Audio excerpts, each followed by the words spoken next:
Welcome to Embrace the Spiritual Podcast. Join friends Michelle and Dawn as they share tips on how you too can open your heart, raise your vibration, and reclaim your sovereignty. Hear what they have experienced and overcome in their spiritual journeys while navigating this expansive spiritual multiverse. Discover how they transform their soul lessons from ordinary into extraordinary. Follow, subscribe, and share Embrace the Spiritual on all podcast streaming services, YouTube, Instagram, and Facebook. Go to embracethespiritual.com for additional content and a list of upcoming episodes. To book an aura regression or raw Reiki session, contact Dawn on her website, alchemy-sacredsound.com, and Michelle on her website at energeticembrace.com.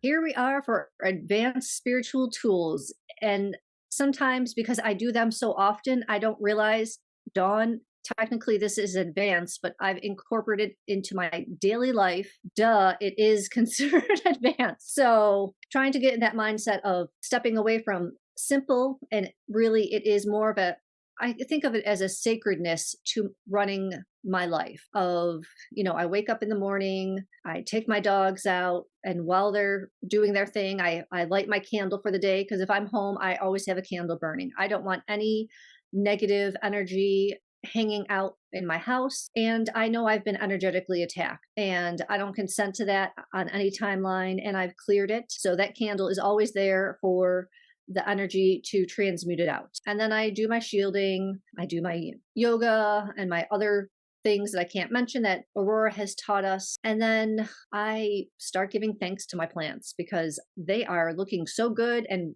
we just got our first snowfall, and they're trooping through the coldness of the winter weather. And I sleep with my bedroom window open a crack, and I've got two plants there that it's such a contrast because they're right by the heater, but they're right in front of an open, cold window. And we've gotten down to like -20, or not -20s, 20s, and they are still looking green as when they were outside in the sun. So I thank them every day for holding on to the unnaturalness of what's going on. And, and I tell them how much I love them and I will take care of them. I think really right now, I had a long talk with my Chinese healer.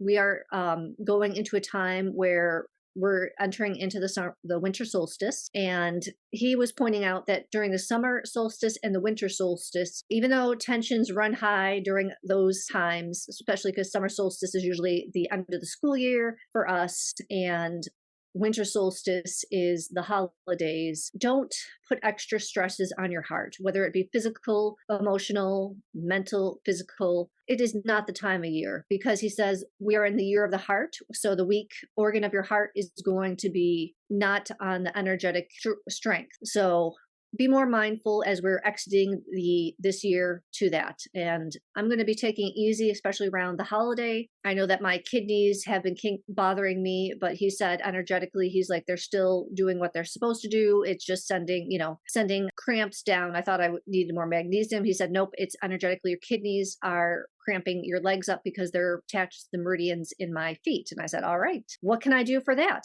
I'm going to give you a tip. Hot water. Soak your feet for 5 minutes in hot water until they're pink, because this will start energetically stirring up that energy that is not flowing properly. And it's cold here, so of course it's not flowing properly. And that makes absolute sense. And he says, when you have this weakness, you have to combat it with, the heat of something. So I do ginger in the morning, which is another, advanced spiritual tool, because a lot of people have weak stomachs. Do you burp?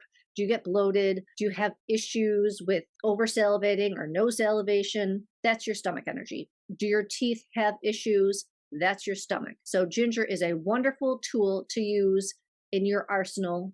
And I consider it a spiritual tool because it is something that my body needs. And I think all of us need to have our organs balanced. So if not energetically, physically too, because it's all a complete system. I mean, we're here energetically and physically. So we have to take care of the energetic body and the physical body at all times. And if we ignore one, which he was talking about, a lot of people ignore it. They'll go to the Western doctor, and the Western doctor doesn't know that it is a energetic thing. And so they mistreat it. He's like, they give them pills and it's energy. And if you come to him a lot of things get cured faster, not because you need to take a pill, but because what we're feeling and sensing is in our energetic body. But we've been taught that, oh no, everything needs to be cured by a pill. You have to take this. That is how I start my day. Michelle, do you have tips and tricks for you? Well, I actually want to extend what you were talking about with the Chinese healer, because again, as Dawn said, we don't even realize these are advanced tools because it's just something that we do.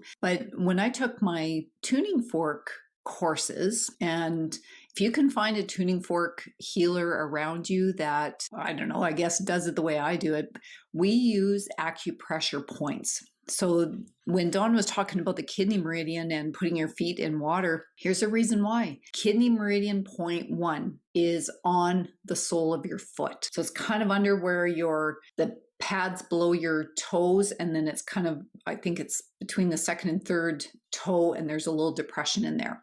That kidney point is huge. That's where your kidney meridian starts. If you can't find a healer that does this, a Chinese healer, those are fabulous if you can find one that deals with the meridian points and the acupressure points. If you can't, there is an awesome book you can find anywhere. It should be in most bookstores, the usual online shopping sites. And I've got the book in my bookshelf, but I don't have it handy to give you the exact name, but we could put it on our website. And it has all of the acupressure points in their body. And it tells you what body part can be assisted by activating that acupressure point. Every acupressure point that you come across in your body, and we've got all these meridians that there's some that cross, but they all start and stop. Like one meridian will stop and continue into the next meridian. So again, in our bodies, nothing is separate. If something isn't working, as Dawn said, maybe in your stomach meridian, it's going to affect the meridian likely that either comes after it or comes before it. Getting a book about acupressure points and what could help with your spleen or your stomach or your kidneys or whatever, you could find the point and it'll give you instructions in the book. But there is a natural depression. So when you put your finger on the right point, you'll know you have the right point because there's actually, you can feel the little divot, if you will, in your body. So your body's own natural way of saying, yep, you found the spot. And if it's something that's bothering you, it's going to hurt. When you put pressure on it, you're going to be like, oh my gosh, that I can really feel that spot. You know, you're on the right spot.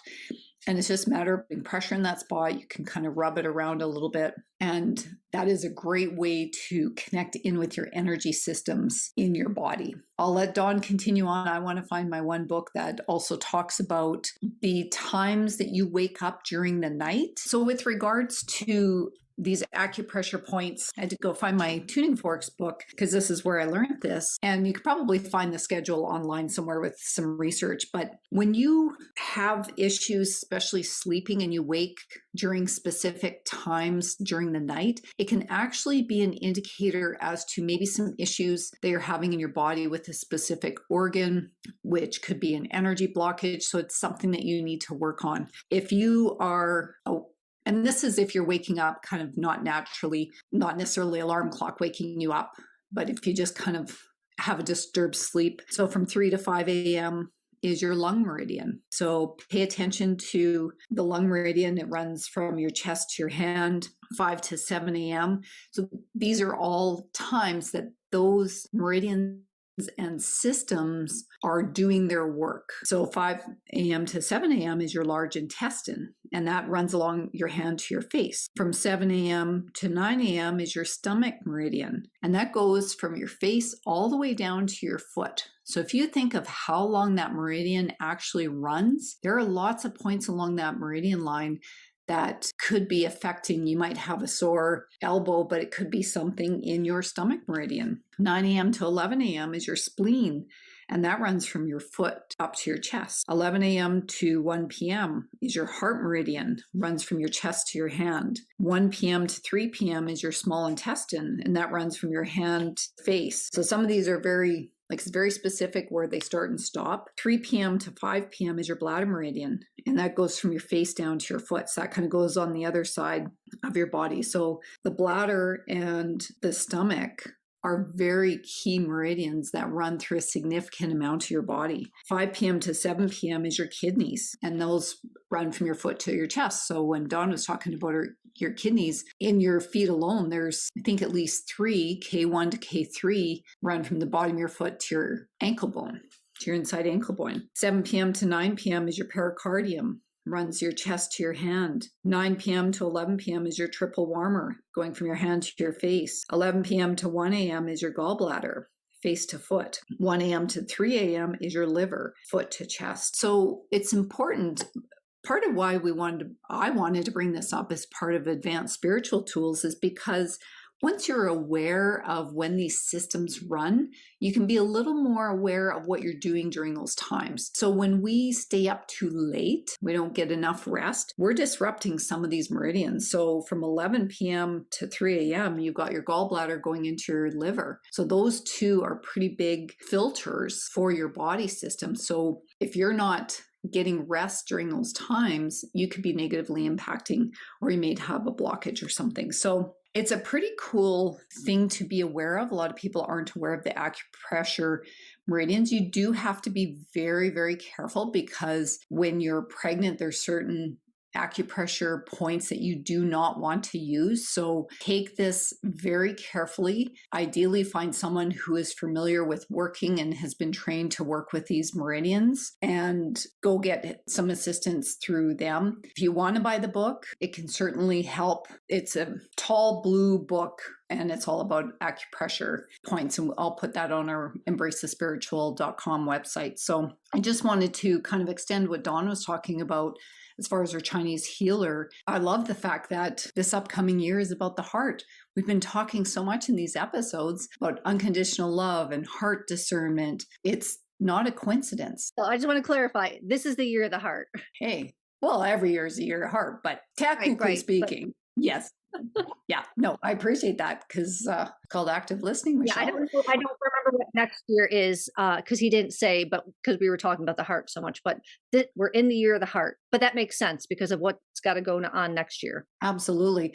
And keep staying tuned, because season 3 is starting in January 2024. And so we look forward to Dawn's visit with her Chinese healer to find out what 2024 has in store for us, for what we need to be paying attention to for the body system. So I love that. Thank you for that. Going on, getting sun in the morning. And well, I think you're more up north than I am, but trying to get what you can first thing when you get up is so important, because this is another thing I don't like. They have changed the light bulb, so we don't get this spectrum that we need anymore. And the sun is the only true spectrum. Why do you think there was a ban on all these bulbs? It wasn't because of the money system and, saving the earth. It is because they're trying to hurt us. If you have worn glasses, I know that under certain light conditions, I can see better without my glasses on, if the light bulb is correct. Or outside. When I'm outside, I don't need to wear my glasses, because I can see so much more, because the light spectrum is what is needed. And to try to combat the deficiency of the light, I go outside. I will sun gaze if it's okay. It's within the first 15 minutes of the sun rising. I live in a valley, so it is when that sun starts coming through the trees, I will sun gaze. And then I go in, and I always drink warm water or hot water. My Chinese healer said, if you are having stomach issues, digestive issues, teeth issues, it is because there is stress on your stomach. Ditch the ice. It is hurting that system. So I did. I think it's been 2 years, and my digestion is so much better. It is insane. My teeth are looking better. The issues that I have, I'm still working on, but I can see there is an improvement. And I realize that it takes 4 years if you are trying to grow a tooth to heal. So I'm trying to heal cracks and crevices in my teeth and missing enamel. So I got a ways to go, since I am actively working on it now that I know there are tools that we can use. But that is for a whole another episode, if we even go there. Oh, I'm sure we'll go there. And you're right. I think people think this is a wives' tale, but it is actually better for your body to drink warm room temperature to warm liquids because it's actually easier for your body to absorb. So when we put ice in things and have the cold water, it's actually harder for our bodies to absorb that water. So you're actually kind of having the opposite effect if you're constantly drinking cold water. So maybe you have to just swap out one of your glasses of water a day with a room temperature one if you're used to having cold drinks. And even craving cold drinks, maybe that's a sign of something that's going on in your body, of why your body thinks it needs something that isn't natural. If you search online spiritual meanings of blank, you have to weed through, like, don't just take the first result that comes up. If you search spiritual meanings of an ailment, if you start doing that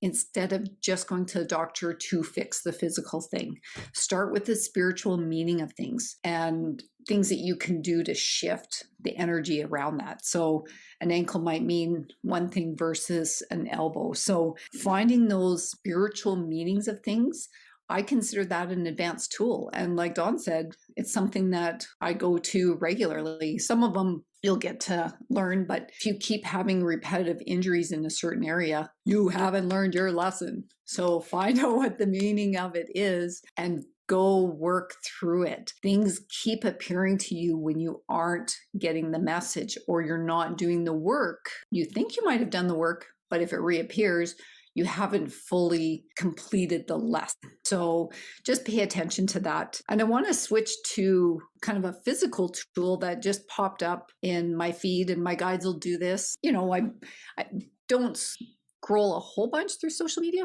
but they're kind of saying, yes, you do, because we point things out to you. So I don't go down rabbit holes of unhealthy information, put it that way. So one of these things popped up from a local store in Edmonton. It's called Rox, ROXX, and I'll give them a little shout out for anybody in the Edmonton area.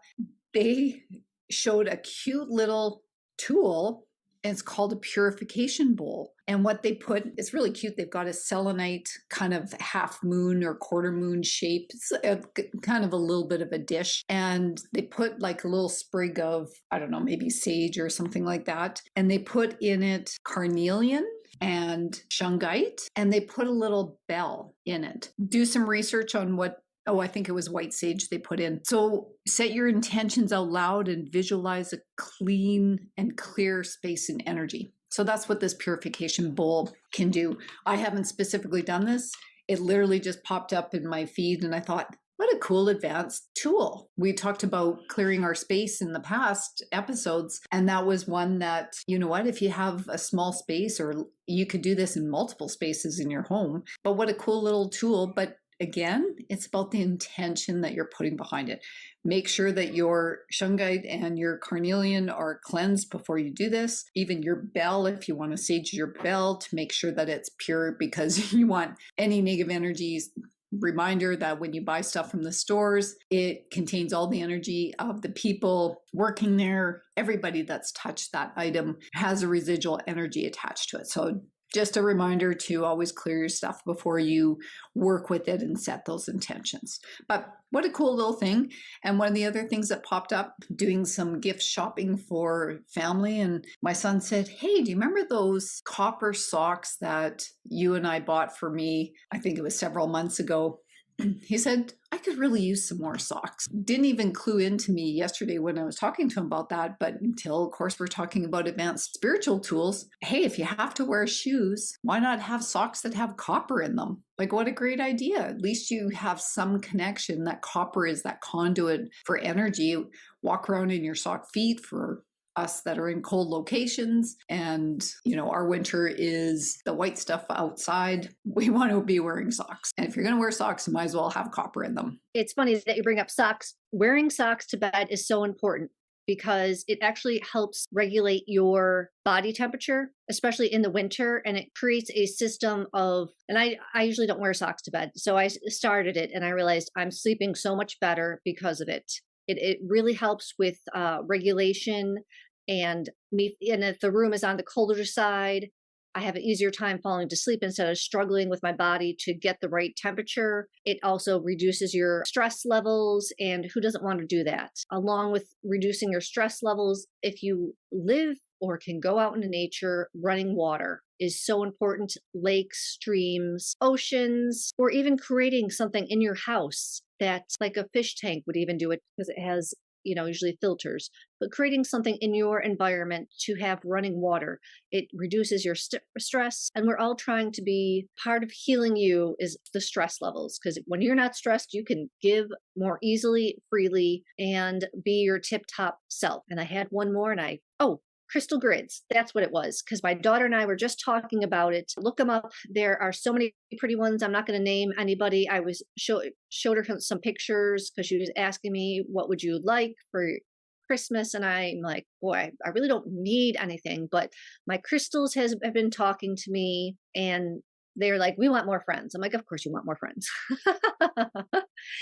Creating a crystal grid. And a lot of times there'll be like a ball in the middle or a special crystals. I've seen sometimes people use, what are the rainbow Swarovski crystal? Like they'll have like a rose or a flower, and then they'll have the points, the double pointed out. And then I've seen ones with like, they have angel crystals on the outer edge and then the points pointing to them, or they'll do stars. And it's always like on a plate of either rose quartz, selenite. There's just so many ideas. Look up crystal grids. You are going to be blown away with the stuff that you can do. And if you have cats like I do, they sell like either tacky wax or tacky putty. I will be putting that down to make sure my cats who love to play with things, I have one cat who just knocks everything off.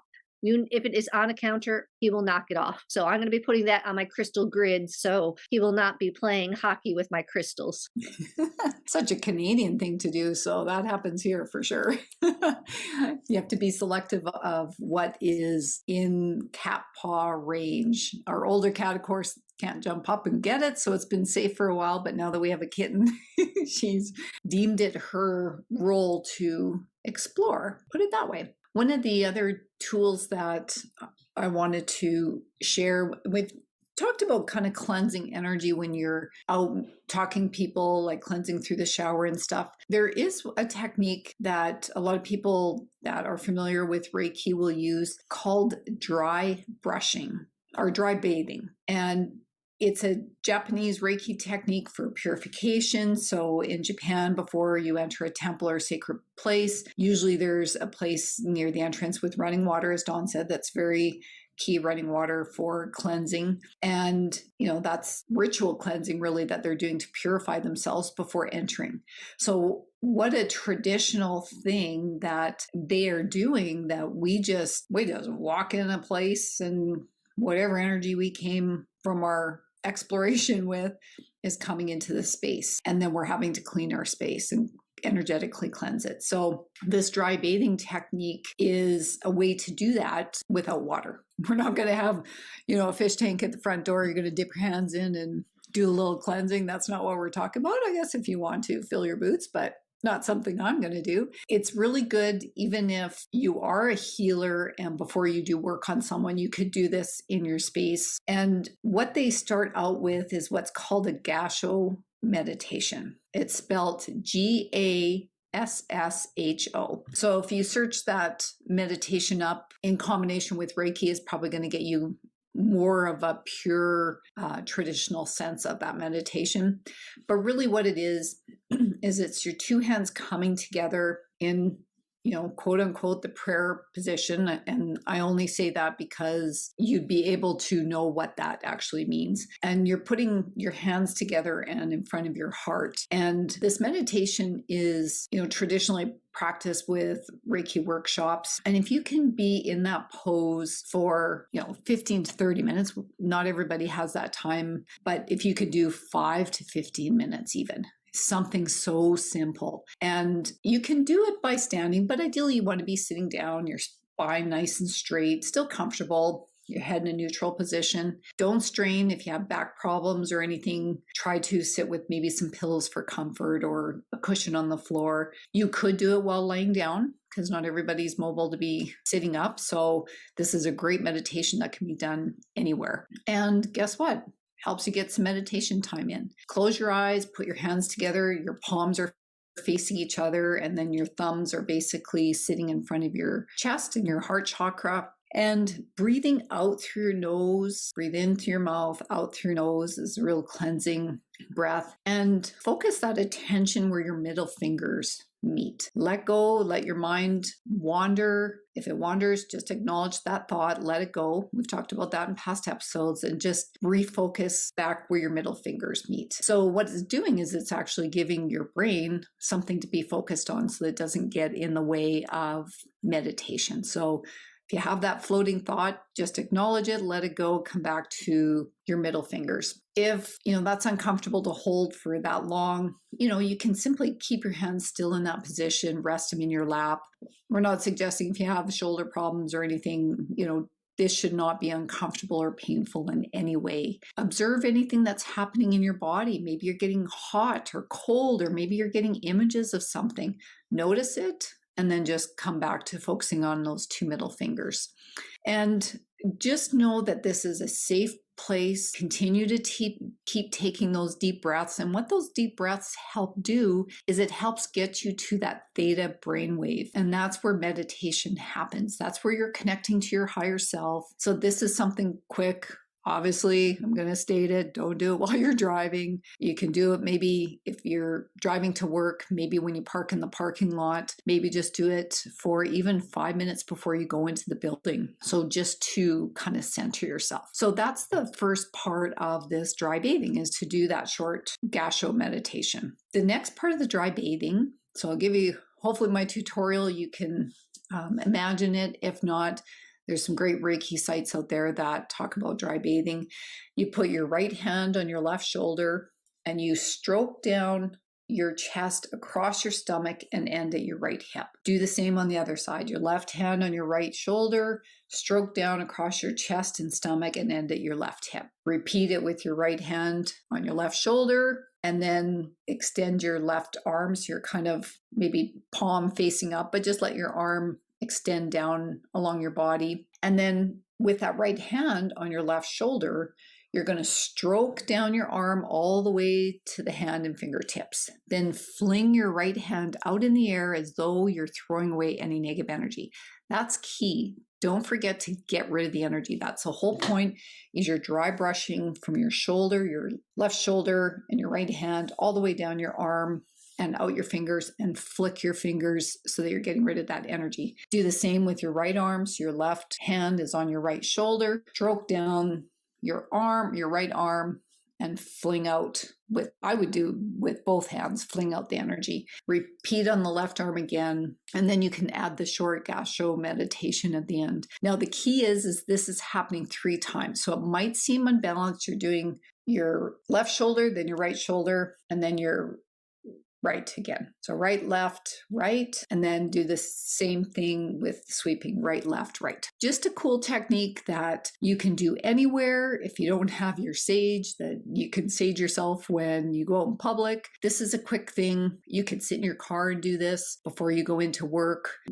Before you drive home, I would do this. Maybe you go to the mall. You can do this before you go to the mall and after you are done in the mall, because who wants to carry that energy around with you after being in a mall with all those people that have varying degrees of energy that they are themselves carrying around, plus all the stores that you go into. So just wanted to share that cool little Reiki technique that I think isn't very common or well known. And it's a really great tool to use anywhere, because we're not always near our water. We gave that tool in our past episode about having a shower and rinsing off. So this is a perfect during the day to do on the go. And then when you get home and are getting settled in for the night, then you could have that shower. I'm going to add to the energy work of clearing that Qigong. Look up the 8 brocades routine. It will take care of your whole entire energetic system, and it will get you more in tune with your energy and balance your body. My Chinese healer highly recommends it. He's like, you don't need to go anywhere from that. We have talked about Tai Chi, and he said you have to find somebody who can teach it the proper way, because the majority of people are not doing it right, which makes me laugh, because of course he would know, because he's been there and seen people doing it wrong. And it's probably like, What do they think they're doing? So if you want to do Tai Chi, try to find somebody who is doing it the proper way, who can instruct you to say, no, that's wrong. Because if you're not going to do it right, there's no point of doing it, especially when you're trying to tap into those energetic systems. But he said Qigong is much easier and simple. And the 8 brocades, you can do it, I think, in 15 to 20 minutes once you get it down. That certainly is an area that I think is becoming highlighted more often versus the Tai Chi. I think Tai Chi, people think it's been around longer just because it's been talked about more, but it's nice to know that, or be aware of the fact that these things can become inverted. So be mindful when you're searching for these tools. Does that feel right? Just because someone says that they're a teacher of it doesn't mean that they are operating from a high vibration of energy. So every teacher that you come across carries with them their own energy. So always have that heart discernment and check your teachers to make sure. One of the